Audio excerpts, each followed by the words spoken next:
Mutual fund നമുക്കെല്ലാവർക്കും അറിയാം എന്താണ് മ്യൂച്വൽ ഫണ്ട്.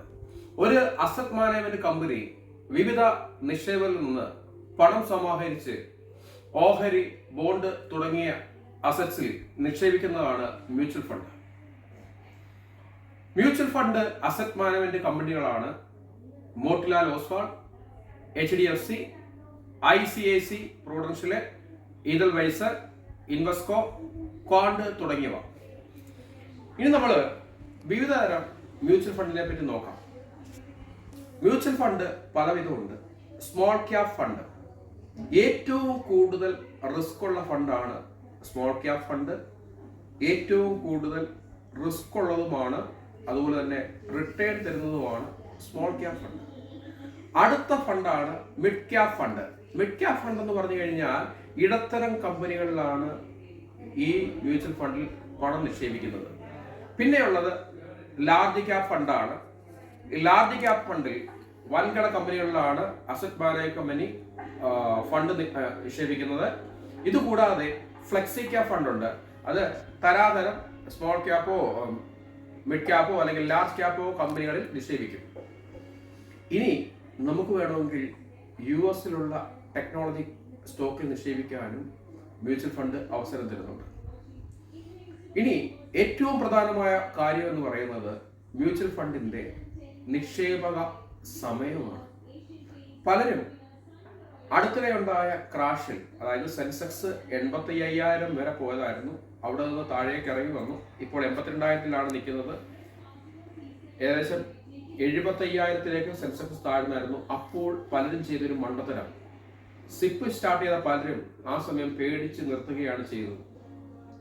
പക്ഷേ സിപ്പിൽ നിക്ഷേപിക്കുമ്പോൾ അല്ലെങ്കിൽ മ്യൂച്വൽ ഫണ്ടിൽ നിക്ഷേപിക്കുമ്പോൾ പലരും ഓർക്കേണ്ട ഒരു സമയം, ലോങ് പീരീഡിൽ നിക്ഷേപിച്ചാൽ മാത്രമേ നമുക്ക് നേട്ടം കിട്ടുകയുള്ളൂ. ഒരു ഉദാഹരണം ഞാൻ പറയാം. 1995-ൽ തുടങ്ങിയ ഫ്ലെക്സി ക്യാപ് ഫണ്ടിൽ 1,00,000 രൂപ നിങ്ങൾ നിക്ഷേപിച്ചിരുന്നെങ്കിൽ ഇപ്പോൾ അതിന്റെ മൂല്യം 1.88 കോടിയാണ്. ഇനി നമുക്ക് മ്യൂച്വൽ ഫണ്ടിൽ രണ്ട് രീതിയിൽ നിക്ഷേപിക്കാം. ഒന്ന്, ഒരു ലംസം എമൗണ്ട് നിക്ഷേപിക്കാം. അതായത് 1,00,000-മോ 5,00,000-മോ 10,00,000-മോ നിക്ഷേപിക്കാം. നമ്മുടെ കയ്യിലുള്ള പൈസയ്ക്ക് അനുസരിച്ച് നിക്ഷേപിക്കാം. ഒറ്റത്തവണ നിക്ഷേപം നടത്താം.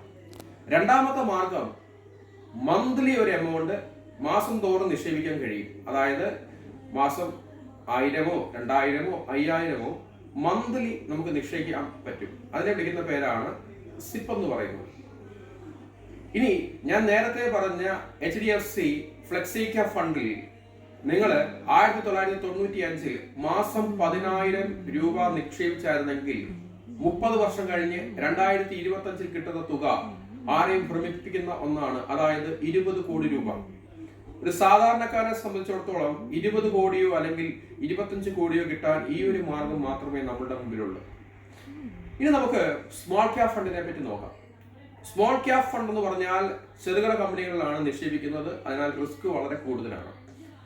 നല്ല 4 സ്മോൾ ക്യാപ് ഫണ്ടാണ് നിപ്പോൺ സ്മോൾ ക്യാപ് ഫണ്ട്. ഇതിൽ 10 വർഷം 10,000 രൂപ നിക്ഷേപിച്ചായിരുന്നെങ്കിൽ, ഏകദേശം 10 വർഷം 10,000 രൂപ നിക്ഷേപിക്കുമെന്ന് പറഞ്ഞു കഴിഞ്ഞാൽ മൊത്തം നിക്ഷേപ തുക 12 ലക്ഷമാണ്. പക്ഷെ 10 വർഷം കഴിഞ്ഞ് നിങ്ങൾക്ക് കിട്ടുന്ന തുക 44 ലക്ഷമാണ്. അതേപോലെയാണ് Quant small cap, SBI small cap, Bandhan small cap. ഈ 4 സ്മോൾ ക്യാപ് ഫണ്ടുകളും വളരെ നല്ലതാണ്. നിങ്ങൾ ശരിയായി പഠിച്ചതിന് ശേഷം ഒരു സ്മോൾ ക്യാപ് ഫണ്ടിൽ ഇൻവെസ്റ്റ് ചെയ്യുക. റിട്ടേൺ കൂടുതലാണ്. ഇനിയുള്ളതാണ് mid cap fund. Mid cap fund പലതിനും ഉണ്ട്. HDFC മിഡ് ക്യാപ്പ് ഉണ്ട്, HDFC മിഡ് ക്യാപ്പ് ഉണ്ട്. ഇതിനകത്ത് ഏറ്റവും നല്ല മ്യൂച്വൽ ഫണ്ടിലൊന്നാണ് Motilal Oswal mid cap fund. Motilal Oswal mid cap ഫണ്ടിൽ 10 വർഷത്തേക്ക് 10,000 രൂപ നിക്ഷേപിച്ചിരുന്നെങ്കിൽ നിങ്ങൾക്ക് കിട്ടുന്ന തുക, ഇന്ന് കിട്ടുന്ന തുക ഏകദേശം 44 ലക്ഷം രൂപയാണ്. ഇനി അടുത്തതാണ് flexi cap fund. Flexi cap ഫണ്ടിൽ തരാതരം ലാർജ് ക്യാപ്പിലോ സ്മോൾ ക്യാപ്പിലോ മിഡ് ക്യാപ്പിലോ നിക്ഷേപിക്കും. അങ്ങനെയുള്ളൊരു HDFC ഫ്ലെക്സി ക്യാപ് ഫണ്ടിൽ 10,000 രൂപ നിക്ഷേപിച്ചിരുന്നെങ്കിൽ ഇന്ന് നിങ്ങൾക്ക് കിട്ടുന്ന മൂല്യം 10 വർഷം കൊണ്ട് ഏകദേശം 45 ലക്ഷം രൂപയ്ക്ക് അടുത്താണ്. ഇനിയുള്ള ഫണ്ടാണ് large cap fund. Large cap fund നല്ല ഫണ്ടുകൾ എന്ന് പറയുമ്പോൾ ICICI പ്രൂഡൻഷ്യൽ ലാർജ് ക്യാപ്പ് ഉണ്ട്, HDFC ലാർജ് ക്യാപ് ഫണ്ടുണ്ട്, അതുപോലെ തന്നെ നിപ്പോൺ ലാർജ് ക്യാപ് ഫണ്ടുണ്ട്. ഇതെല്ലാം ഏകദേശം 22% റിട്ടേൺ കൊടുത്തിട്ടുള്ള ഫണ്ടുകളാണ്. എപ്പോഴും നിങ്ങൾ മ്യൂച്വൽ ഫണ്ട് നിക്ഷേപിക്കുമ്പോൾ ശ്രദ്ധിക്കേണ്ട കാര്യം കൂടുതൽ വർഷങ്ങളിലേക്ക് നിക്ഷേപിക്കുക. അതായത് ഒരിക്കലും 3 വർഷം കൊണ്ടോ 5 വർഷം കൊണ്ടോ 7 വർഷം കൊണ്ടോ മ്യൂച്വൽ ഫണ്ട് നിക്ഷേപം നിർത്തരുത്. അത് 10, 15, 20 വർഷമായി നിക്ഷേപിക്കാൻ ശ്രമിക്കുക. അതേപോലെ തന്നെ ഒരിക്കലും ഒരു ഫണ്ടിൽ മാത്രം നിക്ഷേപിക്കരുത്.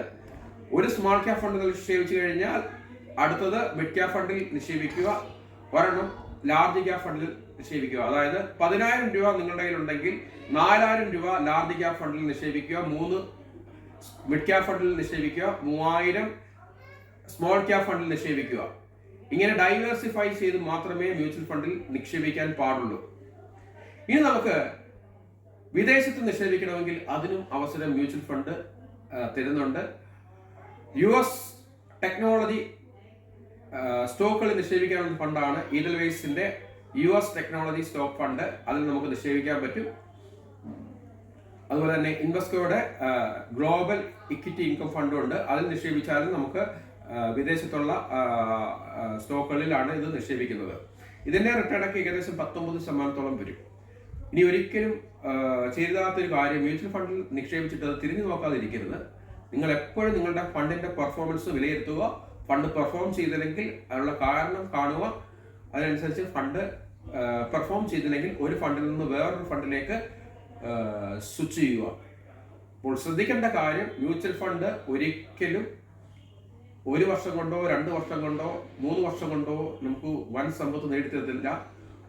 കാലാകാലം നമ്മൾ വെയിറ്റ് ചെയ്താൽ മാത്രമേ കിട്ടത്തുള്ളൂ. അതേപോലെ തന്നെ ഒരു തേക്ക് നമ്മൾ വെച്ച് കഴിഞ്ഞാൽ അതിന്റെ തടി വെട്ടണമെങ്കിൽ 40 വർഷം എടുക്കും. ET ആണെങ്കിൽ 60 വർഷം എടുക്കും. അതുപോലെ ഒരു മ്യൂച്വൽ ഫണ്ട് നന്നായി ഗ്രോ ചെയ്ത് പെർഫോം ചെയ്യാൻ എടുക്കുന്ന സമയം 10 വർഷത്തിന് മുകളിലാണ്. അപ്പോൾ മ്യൂച്വൽ ഫണ്ടിൽ ഇൻവെസ്റ്റ് ചെയ്യുന്നെങ്കിൽ തീർച്ചയായിട്ടും നിങ്ങൾ 10 വർഷത്തിൽ കൂടുതൽ ഒരു ടൈം ഫ്രെയിമിൽ ഇൻവെസ്റ്റ് ചെയ്യുക.